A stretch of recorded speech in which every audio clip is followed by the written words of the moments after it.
When asked, why trust? Why did I embark on this journey of trust, this discovery? Poured hours and hours of research into this topic. Why trust of all the myriad of topics that's available? There's three main reasons. One, there is an absolute deficit of trust in this country and in the world. And we can see it just by watching the news or listening to media feeds. Number two, we simply cannot do life or business without trust. And thirdly, I truly believe that if we put trust back into the nucleus of business, back into the nucleus of society, then we can genuinely make tomorrow significantly better than today. We all want the answer to one question. Can I trust? And you finish the sentence. And the answer we want is a silver bullet. The most common factor used in assigning trustworthiness is a good track record, solid history, or a spotless reputation.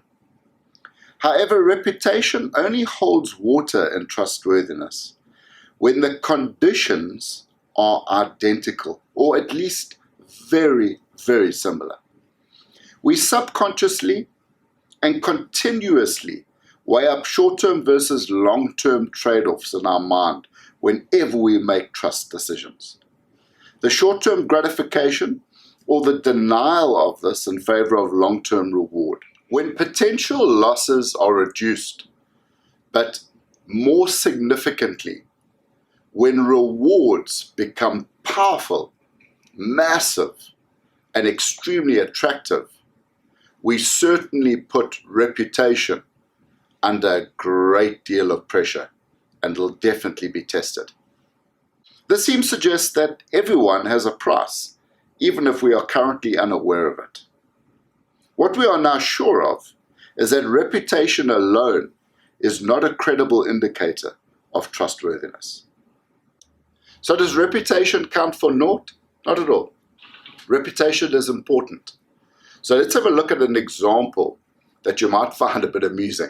But when I go shopping for tomato sauce, all I do is scan the aisle. I look for the tomato sauce that I want, and it's been the same selection over 30 years. When I find it, my eyes lock on it.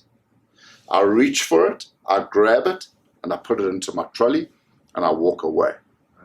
For marketers, that is magic, absolute magic. Why? Because when I scanned, I didn't scan looking for opposition. I scanned looking for my brand only. When I found it, I took it and put it into the trolley. That means I don't even know what that tomato sauce costs. So to be honest, I don't know what other brands of tomato sauce there are out there. And I don't know whether the tomato sauce that I keep selecting is cheap, mid-range, or double the price of everything else. And quite frankly, I don't care. I select it. Why? Because me and that tomato sauce have got a trust relationship. I trust it because for the 30 years or so that I've been using it, it opens the same. It's got that strange pour. It tastes identical, and it's amazing. So reputation is important, but what's missing in tomato sauce? You see, when we assign trust to things, there's two pillars. We look at integrity and competence. And because tomato sauce is not a human, I can remove integrity. So all I'm looking at when I trust tomato sauce is competence. And if it keeps looking, pouring, tasting like it always has, I'm going to keep selecting it. So it is a powerful thing to have a great track record, but it doesn't work in every instance. Trustworthiness is most commonly influenced by a multitude of factors. Understanding trustworthiness is an arm wrestle between the desire for someone to meet your needs and that same person to meet their own needs. Complicating this further is that the needs may be in conflict, but we quickly learn that selfish desire and only looking after our own needs and disregarding the needs of others has very poor long-term benefit. In fact, it hurts us in the long term. So we learn that, and we realize that, well, if we cheat on our boyfriend, or if we grossly embellish on our CV, or if we grossly cheat on our tax return, those things have consequences in court.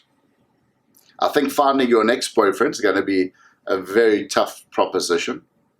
You might find that you go for job interview after job interview without success, and you may be able to ponder all of this while sitting in jail. So is trust worthy? Absolutely. It's not only worthy, but it's absolutely essential in doing life.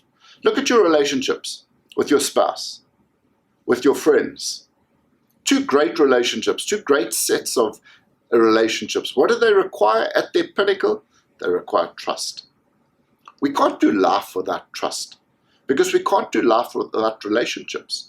In fact, if you look at the longest study of happiness in the world, done by Harvard University, they put a strong and direct correlation between longevity and happiness. And happiness, they put a strong correlation between happiness and relationship. And if you want to go one step further, if you want good relationship, you need great trust. We can't do life without trust. And what about business? If you want to further your own objectives in business, you need the cooperation of others.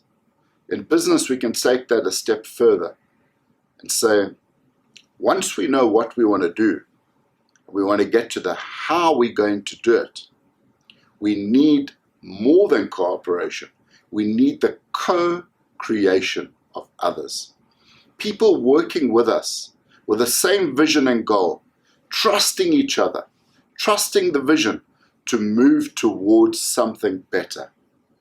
You see, trust is essential in business and life.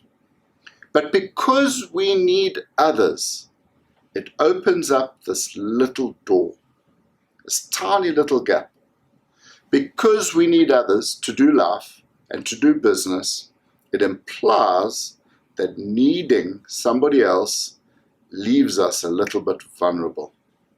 And vulnerability makes us uncomfortable. And that's where we're going to end, because we're going to talk about vulnerability in our next session. I'm Shane Ward from ID3, the Trust Guy.